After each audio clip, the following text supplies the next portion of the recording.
финчанчик был белый, но он повторил форму. Это копия. В ханском он видел, сделал такую же.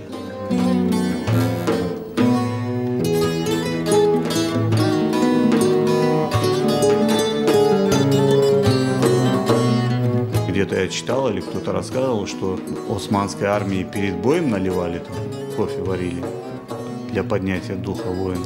То есть он был очень крепкий, и там же очень, кофеина много, и бодрящий напиток, и поэтому маленький финчанчик, маленькие порции.